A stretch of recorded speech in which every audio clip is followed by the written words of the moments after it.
Okay, Edgar, hi, this is Berlin. My name is Knut Elstermann. I'm a radio host, so for me it's okay not to see you, just to listen to you. And I hope you are there. Shalom. Shalom, yeah. You can see me? Yeah, great Sorry. to hear you. So we are very happy that you are there. And it's your fan community here. And these amazing young guys here are still working on it. So it might happen during our talks that you appear here like a ghost. And everyone will be very enthusiastic about it. They're trying, but on the other hand, it's great to hear you. We have Thomas here, Thomas B. Hoffmann, who is your German voice for tonight. Hello, good evening, Edgar. Congratulations to your new book in Germany, Tu's nicht. By the way, the German translation, wonderful again by Barbara Linner. It's a great, elegant job what she did. I really adore that. And I'm very happy to have this new book and to read it. It was amazing for me. Could you maybe say something that is very, very important for the book? Because in one story, you are saying like the author, like you, is responsible for the fate of the characters, despite the fact that they are all invented. Do you feel this kind of responsibility because your characters, again, they go to some very, very different, difficult situations. A lot of unhappy things happen, but you are responsible for that.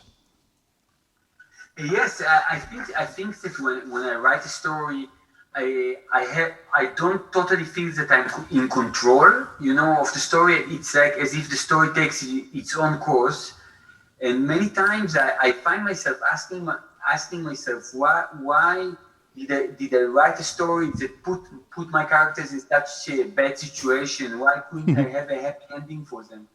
But it seems as if the story has a logic of its own, and sometimes like in the title story, there were points in it in which I was surprised and very sad to see that the course of the story didn't go with the course of my fantasy or my good wishes for the characters. Are you trying to gain a kind of control then when you maybe read what you have written? No, for me, I think what I like about writing is that it's this kind of a space in which you don't need to be in control, because in real life, everything that you do have direct consequences. When I drive a car, I have to be in control.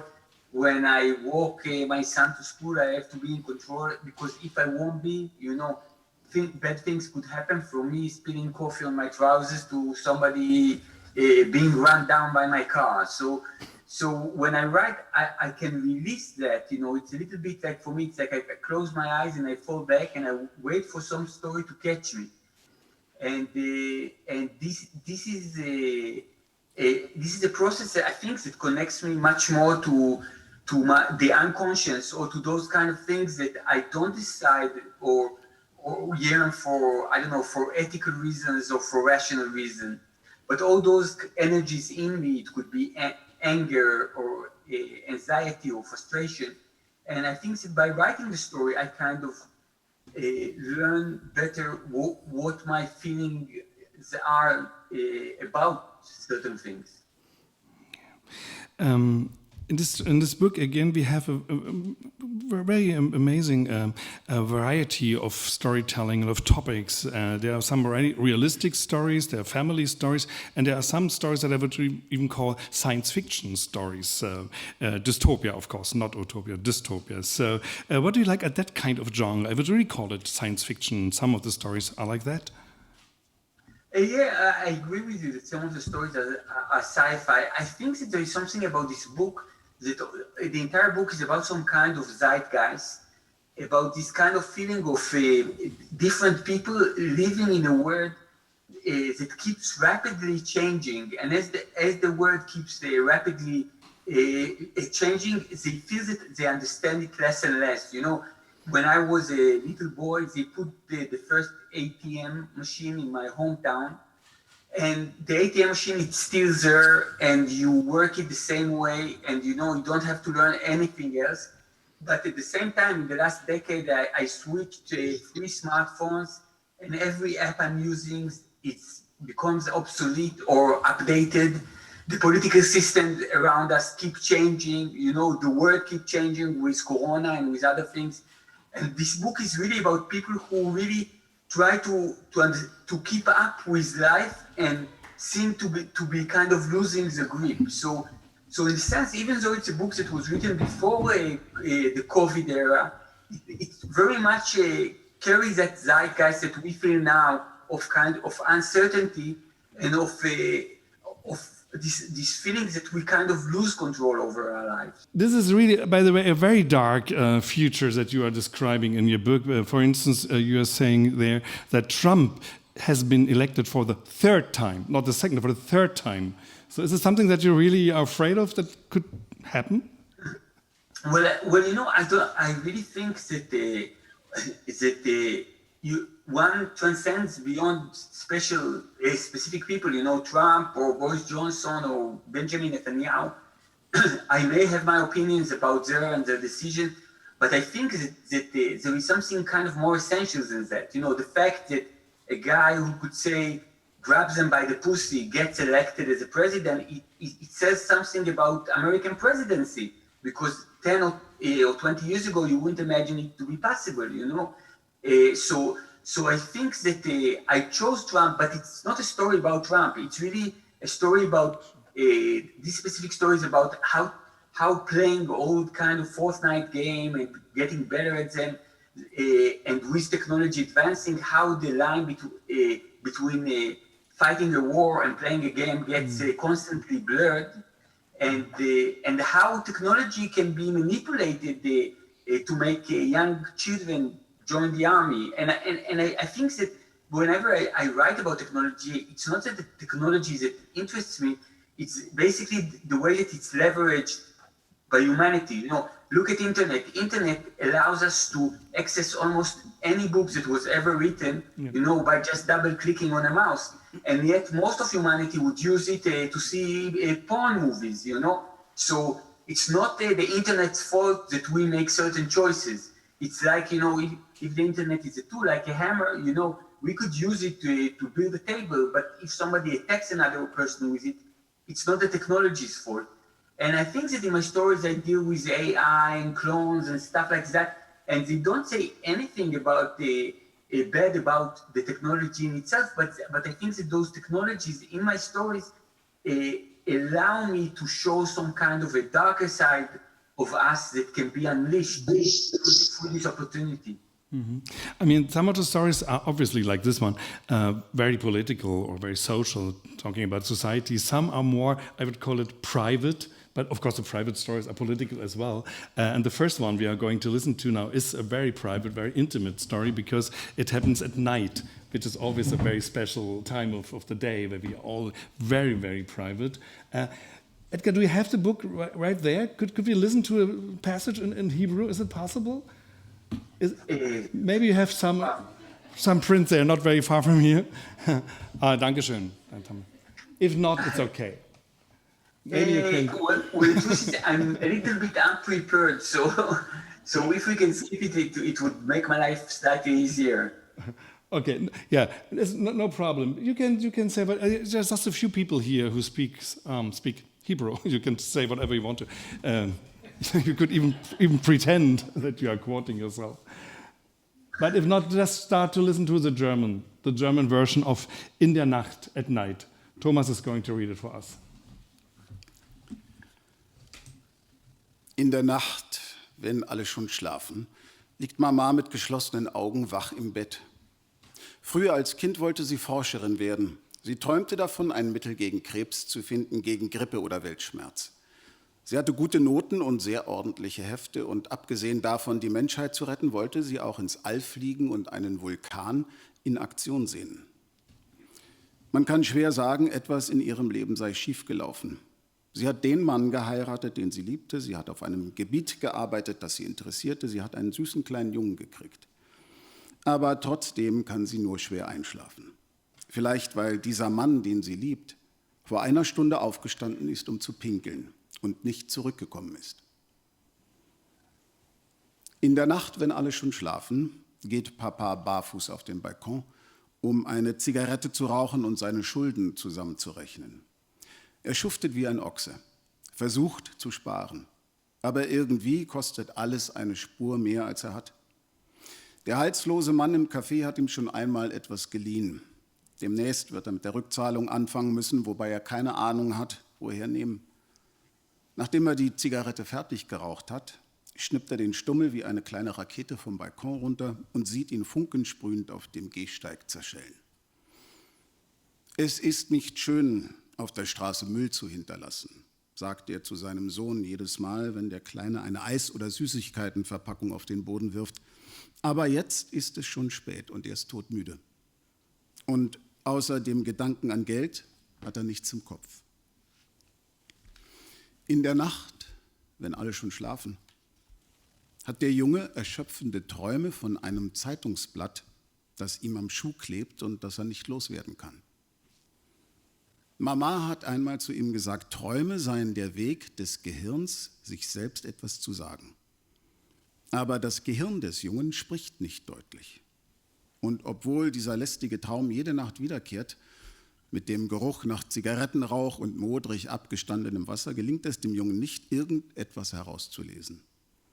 Er wälzt sich im Bett herum und weiß tief im Innern, irgendwann werden Mama oder Papa hereinkommen und ihn zudecken. Und in der Zwischenzeit hofft er, dass, wenn er es geschafft hat, dieses Zeitungsblatt vom Schuh abzustreifen, falls ihm das wirklich gelingen sollte, endlich ein anderer Traum kommen wird. In der Nacht, wenn alle schon schlafen, steigt der Goldfisch aus dem Aquarium und zieht die karierten Hausschuhe von Papa an. Dann setzt er sich auf das Sofa im Wohnzimmer und zappt sich durch die Fernsehkanäle.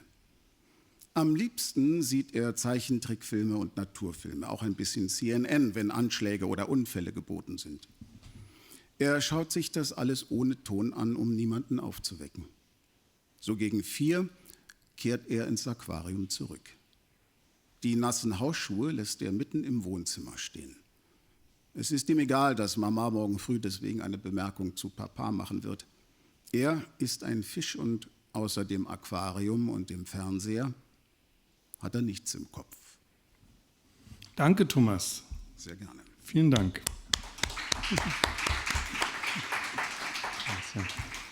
So we have, let's say, something like 3 perspectives at night, or even 4, if you include the fish, in a way. And again, that's what is a very common topic for you. We have this kind of dysfunctional family, and I'm really asking myself why almost all family members in your stories are very lonely, surrounded by many people sometimes, but they're very lonely inside.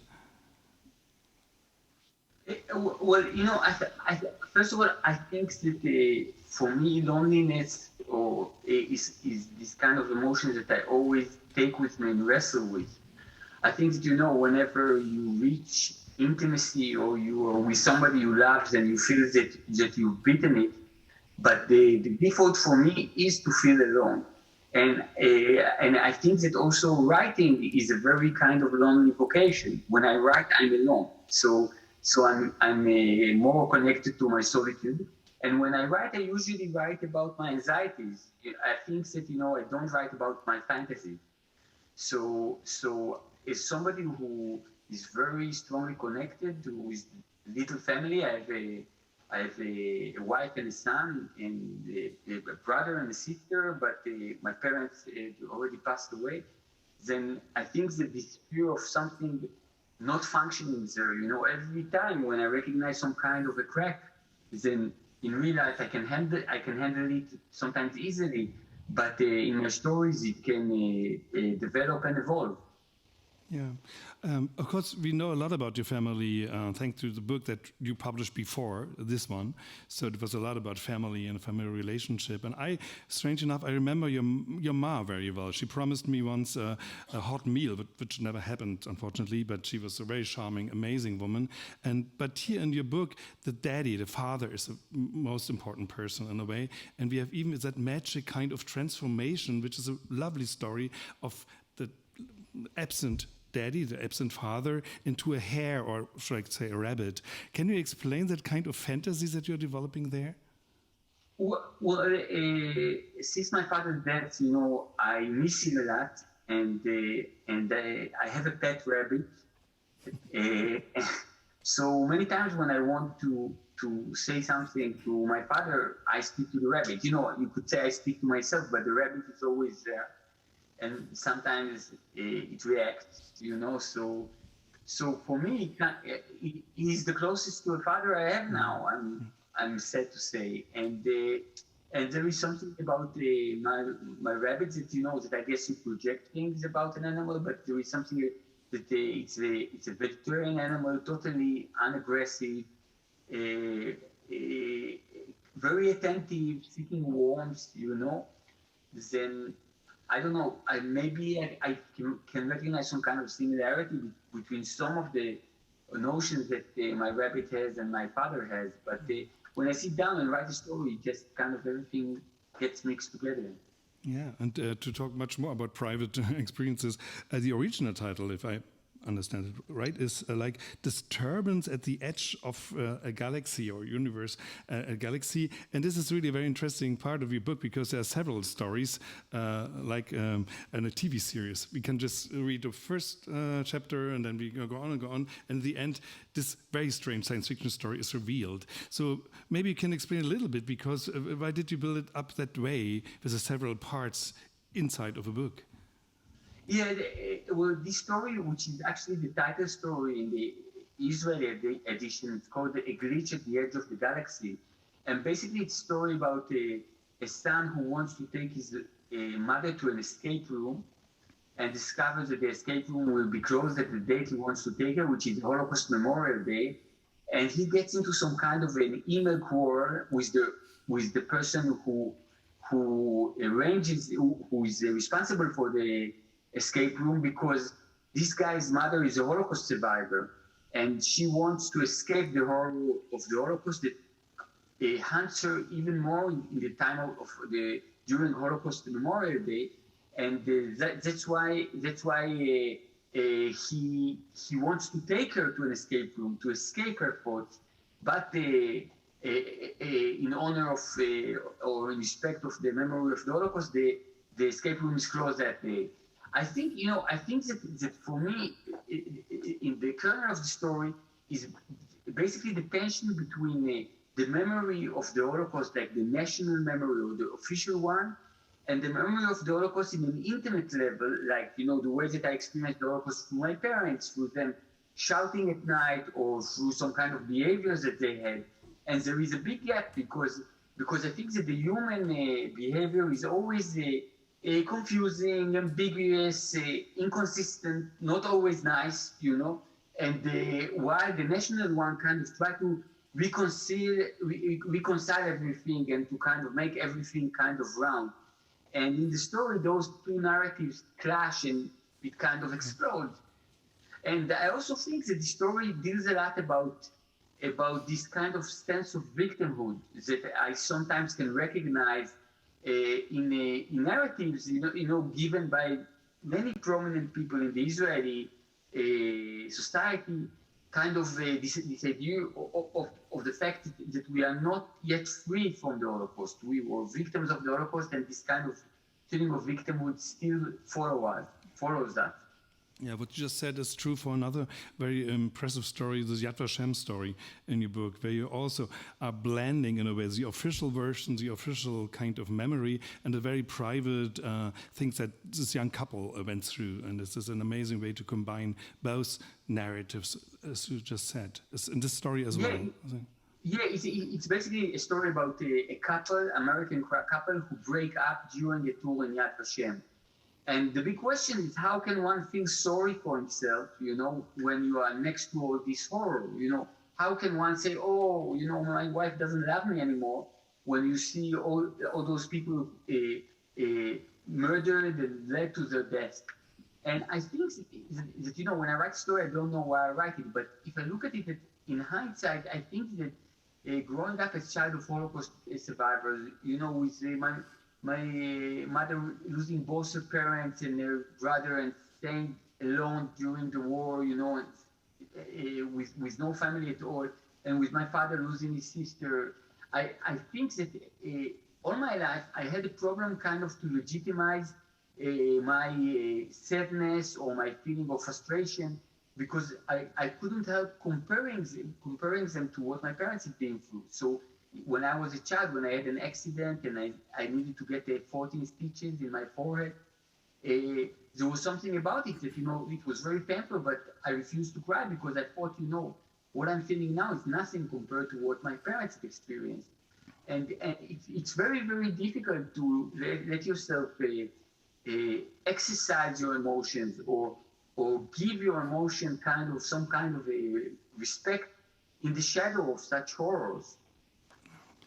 By the way, Edgar got for this book the most important Israeli literature award. It's a Sapir. Is that right? Sapir Award. Congratulations for that. And now we are going to listen to, if I may say that, my most favorite story in the whole book. I tried to translate this very long title. It's the last time there shot me like a cannonball through the cannon, whatever. You will listen to the German version and you will understand. It's a beautiful poetic story. Thomas, please. Das vorletzte Mal, als sie mich aus einer Kanone schossen. Das vorletzte Mal, als sie mich aus einer Kanone schossen, war, als Odelia mit dem Jungen wegging. Ich arbeitete damals als Käfigputzer in dem rumänischen Zirkus, der gerade in die Stadt gekommen war. Die Löwenkäfige erledigte ich in einer halben Stunde, auch die von den Bären, aber die Elefantenkäfige waren ein Albtraum. Mir tat der Rücken weh und die ganze Welt stank nach Scheiße. Mein Leben war am Arsch und der Geruch der Scheiße passte dazu. Irgendwann zwischendrin hatte ich das Gefühl, dass ich eine Pause brauchte. Ich suchte mir eine Ecke außerhalb des Käfigs und drehte mir eine Zigarette. Ich wusch mir vorher nicht mal die Hände. Nach ein paar Zügen hörte ich hinter mir ein kleines künstliches Hüsteln. Es war der Zirkusdirektor. Er hieß Itzo und hatte den Zirkus beim Kartenspielen gewonnen. Der alte Rumäne, dem der Zirkus ursprünglich gehörte, hatte 3 Königinnen, aber Itzo hatte einen Viererstich. Er erzählte mir diese Geschichte an dem Tag, an dem er mich einstellte. Wer braucht schon Glück, wenn man weiß, wie man betrügt, zwinkerte er mir zu. Ich war mir sicher, dass mich Itzo anmeckern würde, weil ich mitten bei der Arbeit eine Pause einlegte, aber er schien überhaupt nicht ärgerlich. Sag mal, sagte er zu mir, willst du dir einen leichten Tausender verdienen? Ich nickte und er fuhr fort. Ich war gerade im Karawan von Istvan, unserer menschlichen Kanonenkugel. Er ist sturzbetrunken, ich habe es nicht geschafft, ihn aufzuwecken und in einer Viertelstunde soll die Vorstellung anfangen und er zeichnete mit der ausgestreckten Hand eine Geschossbahn in die Luft, die da endete, wo seine stumpen Finger gegen meine Stirn stießen. Ich gebe dir 1000 in bar, wenn du für ihn einspringst. Ich bin noch nie aus einer Kanone geschossen worden, sagte ich und zog noch einmal an der Zigarette. Aber klar doch, erwiderte Itzo, als dich deine Frau verlassen hat, als dein Sohn zu dir gesagt hat, dass er dich nie wiedersehen will, weil du ein Null bist, als dein dicker Kater auf und davon ist. Kapier doch, um ein menschliches Geschoss zu sein, musst du nicht beweglich, flink oder stark sein. Bloß einsam genug und unglücklich. Ich bin nicht einsam, protestierte ich. Wirklich? Griente Itzo. Dann sag mir doch, 6-mal beiseite, wann hat dich zum letzten Mal eine angelächelt? Vor der Vorstellung zogen sie mir einen silbernen Overall an. Ich fragte einen alten Clown mit einer riesigen roten Nase, ob ich nicht irgendeine Einweisung bräuchte, bevor sie mich rausschossen. Wichtig ist, murmelte er, dass du deinen Körper locker lässt oder anspannst. Eins von beiden, ich weiß nicht mehr genau. Und man muss auch darauf schauen, dass die Kanone gerade nach vorn ausgerichtet ist, damit man das Ziel nicht verfehlt. Und das ist alles? Fragte ich. Auch in dem silbernen Overall roch ich noch nach Elefantenscheiße. Der Zirkusdirektor kam dazu und klopfte mir auf die Schulter. Denk dran, sagte er zu mir, wenn sie dich ins Ziel geschossen haben, kommst du sofort auf die Bühne zurück, lächelst und verbeugst dich.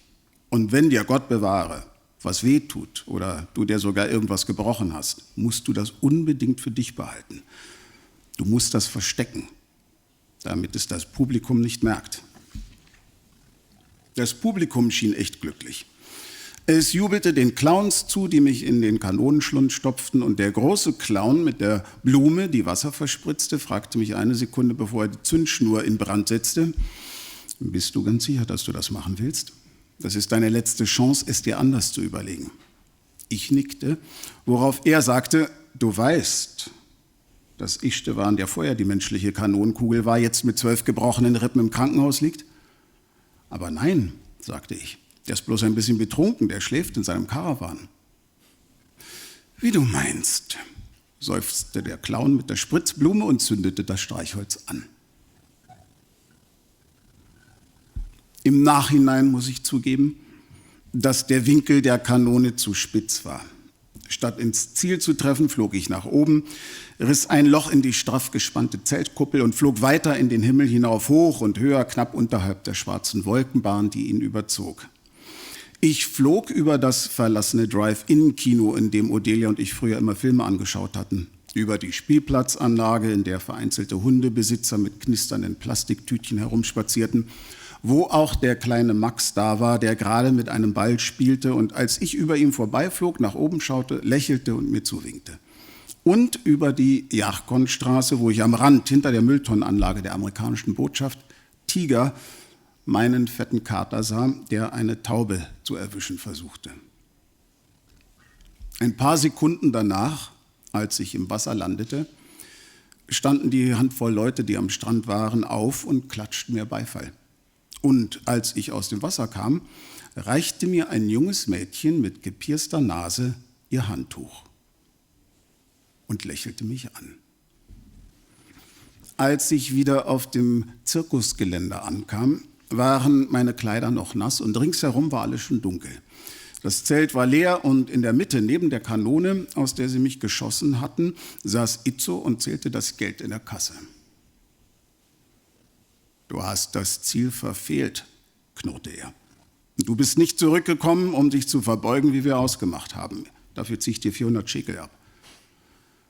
Er hielt mir ein paar zerknitterte Geldscheine hin und als er kapierte, dass ich sie nicht nahm, stierte er mich mit einem osteuropäisch harten Blick an und sagte: Was ist dir lieber, Mann? Das Geld nehmen oder mit mir streiten? Vergiss das Geld, Itzo, zwinkerte ich ihm zu und ging auf den Rachen der Kanone zu. Komm, tu einem Freund einen Gefallen und schieß mich noch mal raus. Vielen Dank, Thomas. Dankeschön. Thank you so much. Yeah. Edgar, I hope you can enjoy a little bit the wonderful voice of Thomas and the way he's telling the story, which reminded me, of course, of every artist who was telling stories about circus, like Chaplin, Picasso, Chagall, by the way, because this is such a beautiful story, like a dream. And in a way, it's answering to the first story in this book, I think. In the first story, we have this guy who's trying to kill himself flying, and of course we know how it will end, this way to kill yourself. But here we have flying again, but it's like a dream, like a way to set yourself free. Well, for me, it's very much a story about writing. I think that every time I write a story, I feel like I'm being shot from a cannon. In that sense that I lose control. I don't know exactly where I'm going to reach. It is a little bit scary, but being shot from a cannon gives you some kind of a vantage point on your life. You can see your life not through your fears and passions and interests, but you can see it from some different place, because when you kind of delve into fiction, the story can take some raw emotions that you usually have in a kind of context in which it's always wrapped with your defenses and suppression, but in the story it can just be shot, into the air. And I think that's the feeling that I have when I write. I have some kind of a bird-eye view, both about my life and also on the life of the people around me. Yeah. Can you explain a little bit the way you are working? Because we have so different kinds also of storytelling in the book. There's a lot of different kinds of storytelling, like third person, first person. You're telling stories in present time or in past time, and so on and so on. How do you decide which way of storytelling would be exactly the right one for this kind of material? Well, it's totally instinctive. I can say as a rule of thumb that usually when I hear the story in my mind, like, as a voice, I write it in first person. And when I see some kind of an image, I usually write it in third person. Mm-hmm. So it's not always consistent, but I think that there is something about those choices, that the first person narratives are mostly kind of dictated and developed by the voice, the voice of the narrator, while the third person narrative, even if I can use different kind of styles in the writing, so usually the action or the plot is a little bit more dominant in them. Mm-hmm. Allow me, please, a very simple question, but I really would like to know, I wonder, which part does fish and so on play in your life? Because we have here this fish, like a fairy tale character. We have the jellyfish. You mentioned a jellyfish in this book, like a symbol for immortality. You made a movie, by the way, about jellyfish, a wonderful animation movie. So is it for you like a symbol, these creatures from the sea, immortal creatures in a way? For me, this idea of a fish that grants you wishes, kind of follows me since childhood and the Pushkin fairy tale. And as a child, I realized hearing this story that if I was asked, was granted 3 wishes, I would never know what to ask. Because my strongest feeling is a feeling of obscure yearning. I all the time want something. I all the time feel that I'm struggling for something, but this thing, I cannot name it. It's not money or good looks or a bigger apartment. The yearning is something that cannot be articulated.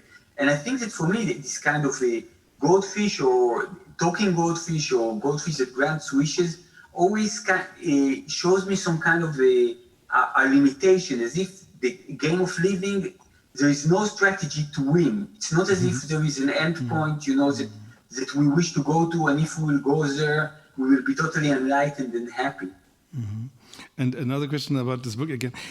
You wrote many years ago something like a short novel, I would call it, about hell, what hell is. And I never forgot this great idea to say, hell is exactly the same what we did on earth. We have to repeat again and again. We have to do the jobs that we probably hated, to be a pizza delivery man. We have to do it again in hell. In this book here now, interesting enough, you have the vision of what paradise could be. Can you explain a little bit what is paradise for you in this book? Yeah, so in the story, it's a story about a frustrated angel that basically, while reaching paradise, in paradise everything is simple and everything is solved, and there are no problems. But he kind of misses this feeling of ambiguity that he had when he was human. He misses he wants to have some human beings around him because he wants to be in this place where he can change people's fate and struggle and wish for something and fail.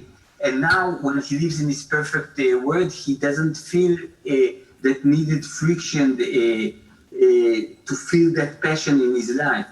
Mm-hmm. What I found very interesting is that idea, if I put it right here, God is dead, which is, okay, something very common to know, but we are carrying on. Also the angels, they just carry on. They can live, they can exist without God, even in this paradise.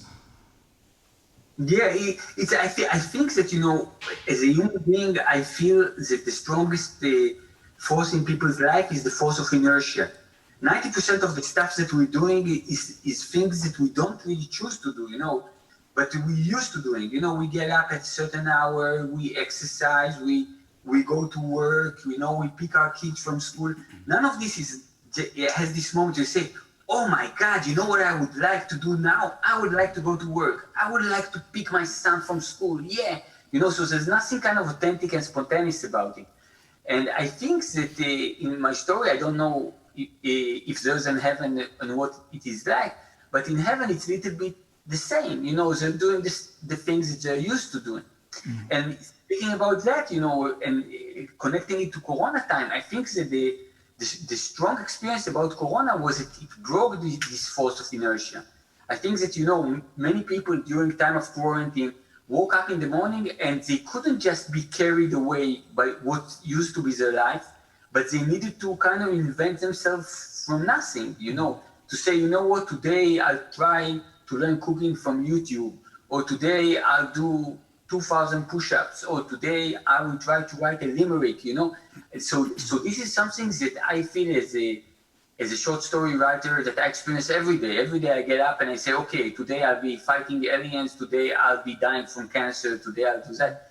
But there was something about the COVID times that suddenly I saw other people around me having to deal with that, and some found dealing with it easier than others.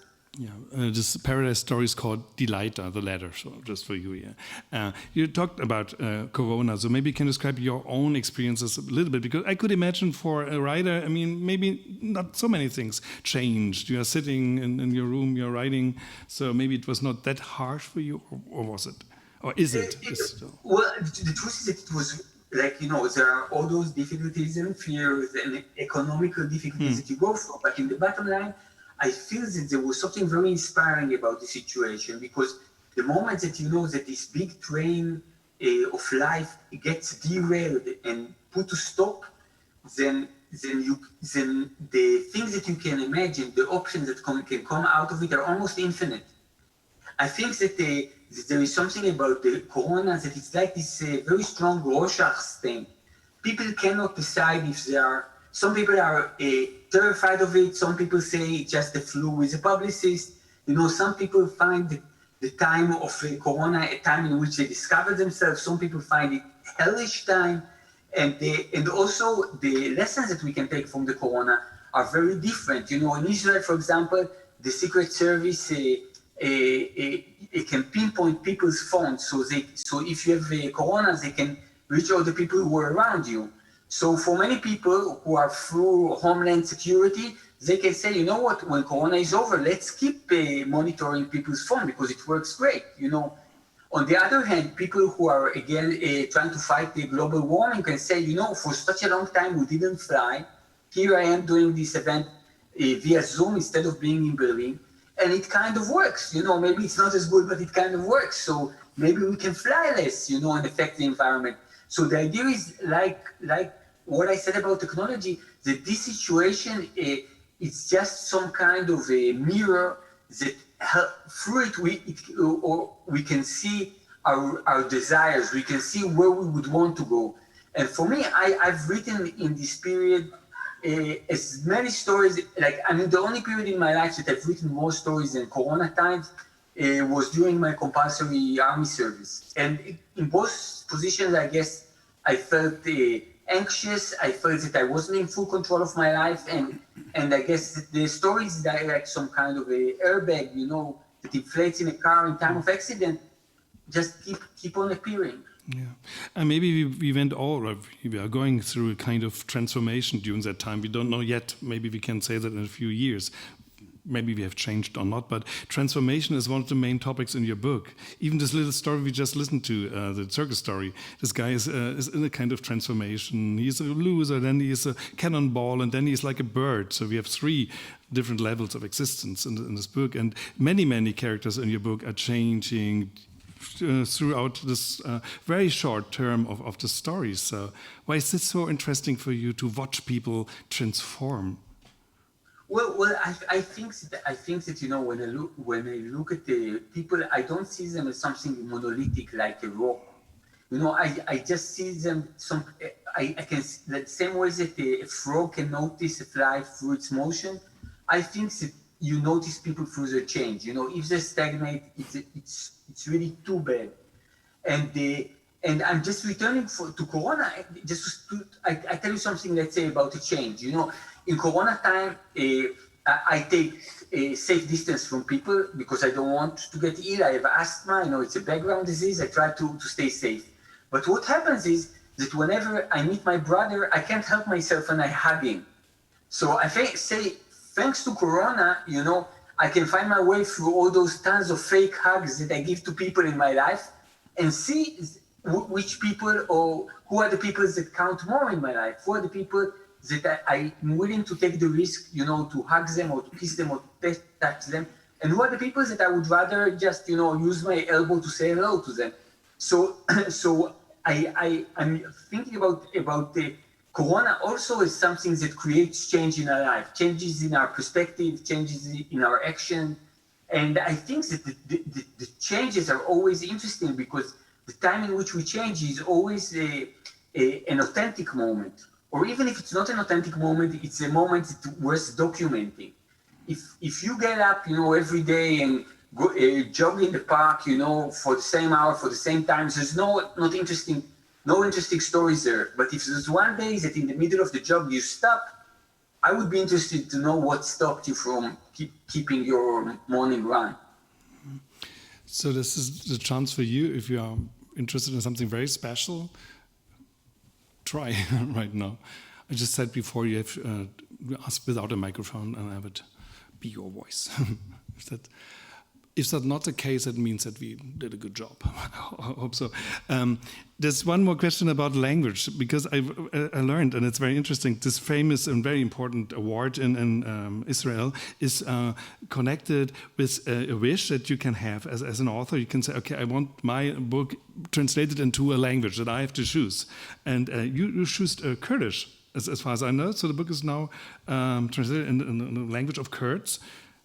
No, the truth is that I chose Yiddish, and Yiddish. The book was, and my book it was translated to Kurdish, but independently.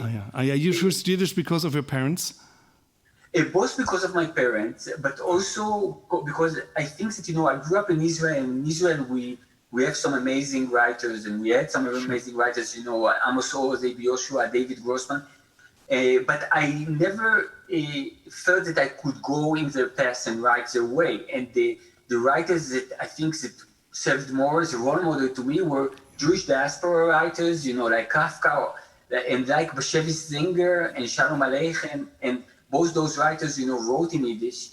And I think that there is something about Yiddish being a colloquial language, only spoken, not written.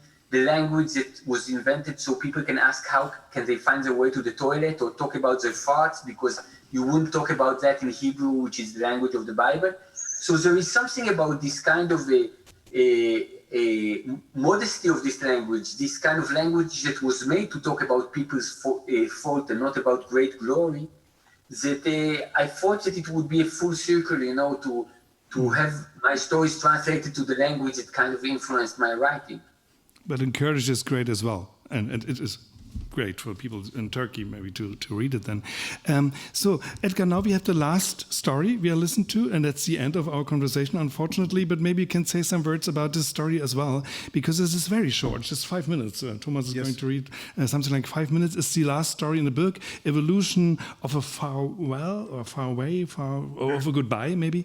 And I was really, really impressed by the way you are combining millions of years of evolution with a very private story about a marriage that failed. So why this kind of combination of millions and moments in a life?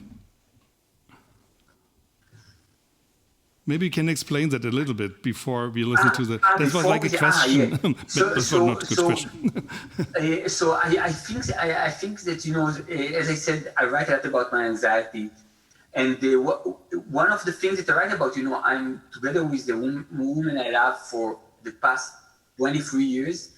And I think that when you're together in a relationship for so long, it's very difficult for you to differentiate the I from the we. Like, for example, the cafes that we choose, the food that we eat, the place we take vacation to, they're all dictated by something that we share together. And in this kind of we, it's sometimes difficult for you to differentiate your individuality and the fact that if anything happens and you'll be alone again, you will be kind of a straight, all these knowledges and all those kind of holding points, the things that you can hold so you won't slip down this path of life will be taken away from you. Thank you so much for the introduction. We are now going to listen to the story. Evolution eines Abschieds. Am Anfang waren wir eine Zelle, danach eine Amöbe und dann ein Fisch, Und nach einer sehr langen und frustrierenden Phase wurden wir eine Eidechse. In jener Periode, wir erinnern uns, war die Erde weich und blubberte unter unseren Füßen, also kletterten wir auf einen Baum. Dort oben in der Krone fühlten wir uns sicher. In einem bestimmten Stadium kletterten wir wieder zum Boden hinunter und fingen an, aufrecht zu gehen und zu sprechen. Und von dem Moment an, in dem wir zu reden begannen, konnten wir nicht mehr aufhören. Danach sahen wir viel fern. Es war eine herrliche Zeit. Wir lachten, meist an den falschen Stellen. Die Leute schauten und fragten, was ist so lustig? Und wir machten uns nicht einmal die Mühe zu antworten, so wenig kümmerte es uns. Wir schworen uns, eine Arbeit zu finden, die wir lieben würden. Und als es uns nicht gelang, so eine zu finden, gaben wir uns mit einer Arbeit zufrieden, die wir nicht hassten. Fühlten uns als Glückspilze, dann als arme Tröpfe, dann wieder als Glückspilze. Ganz plötzlich lagen unsere Eltern im Sterben. Danach starben sie. Und eine Sekunde bevor sie für immer gingen, hielten wir ganz fest ihre Hand und sagten ihnen, dass wir ihnen alles verziehen, aber auch alles. Und unsere Stimme brach, als wir das sagten. Denn wir waren nicht sicher, dass wir die Wahrheit sprachen und hatten Angst, sie würden es spüren. Ein knappes Jahr danach bekamen wir einen Jungen, auch er kletterte auf einen Baum und fühlte sich sicher in der Krone. Und auch er kam an irgendeinem bestimmten Punkt von dort herunter und ging auf die Universität. Dann blieben wir allein und es fing an, kalt zu werden. Zwar nicht wie damals vor ewig langer Zeit, als wir uns in Höhlen versteckten und durch die Öffnungen sahen, wie sich die Dinosaurier zu Tode froren, aber immer noch kalt. Wir gingen zu einem Rollenspiel-Workshop, denn unsere Freunde sagten, das würde uns gut tun. Man gab uns Improvisationsübungen und in der einen vergifteten wir uns gegenseitig. Bei der nächsten verrieten wir einander und bei der dritten sagte der Leiter, der Englisch mit einem schweren, unbestimmbaren Akzent sprach, und jetzt Partnerwechsel. Und plötzlich, innerhalb einer Sekunde, war es nicht mehr wir. Es war nur noch ich. Die neue Frau, die meine Partnerin war, sagte, komm, wir spielen eine Szene, dass du ein Baby bist und ich dich gebäre und stille und dich vor allem Bösen behüte. Und ich sagte, klar, warum nicht? Gerade als sie damit fertig war, mich zu gebären, zu stillen und vor allem Bösen zu behüten, war die Zeit um und der Leiter mit dem merkwürdigen Akzent fragte, ob uns diese Übung urzeitliche Erinnerungen zurückgebracht hätte. Ich sagte nein, denn ich wollte nicht zugeben, dass sie Erinnerungen von vor Jahrmillionen zurückgebracht hatte, noch bevor die Kontinente begannen auseinanderzubrechen. Und danach, zu Hause, hatten wir wegen irgendetwas Blödem den größten Streit, den wir je hatten, seit wir erschaffen wurden. Wir schrien und weinten und zerbrachen Sachen, solche, von denen wir euch, hättet ihr uns einen Tag vorher gefragt, gesagt hätten, sie seien schlicht unzerbrechlich. Dann nahmen wir unsere Sachen und packten sie in einen Koffer und was nicht in den Koffer hineinpasste, stopften wir in Plastiktüten vom Supermarkt und schleiften das Ganze wie Obdachlose hinter uns her zur Wohnung eines sehr reichen Freundes von uns, der ein altes Laken auf seinem luxuriösen Sofa im Wohnzimmer für uns ausbreitete. Der Freund sagte zu uns, es schiene jetzt vielleicht wie das Ende der Welt, aber bis morgen würde sich der ganze Zorn und die Kränkungen gelegt haben und alles anders aussehen. Wir sagten zu ihm nein. Da sei etwas zerbrochen, etwas sei zersplittert, etwas, das wir nie heilen oder wieder zusammensetzen könnten. Der Freund zündete sich eine lange, schlanke Zigarette an und sagte, okay, nehmen wir mal an. Aber sag mal, unabhängig davon, warum sprichst du eigentlich die ganze Zeit in der Mehrzahl? Und statt ihm zu antworten, schaute ich mich um und sah, dass ich allein, aber auch ganz und gar vollkommen allein war. Thomas B. Hoffmann, meine Damen und Herren. Vielen Dank, Thomas. Dankeschön. Vielen Dank. Können wir ihn sogar zum Schluss noch mal sehen? Wäre super. So Edgar, this was much more great. Like a story. It was like a poem in prose. I think it was like a poem, poetry. So in a way. So thank you so much. Thomas, vielen Dank. Danke natürlich euch, dass ihr hier wart. Thank you very much to our audience, our producers who finally managed it. Thank you so much that we could see him. And of course, we have the book here. You can buy it as much as you want to, but Edgar is not able to sign it, unfortunately, but we would do that. Thomas and I, if we want to, we can write something in this book for the memory of this remarkable evening. And Edgar, again, thank you so much for joining us. It was a great pleasure. Tuda Rabba. Thank you so much. Bye-bye. Thank you.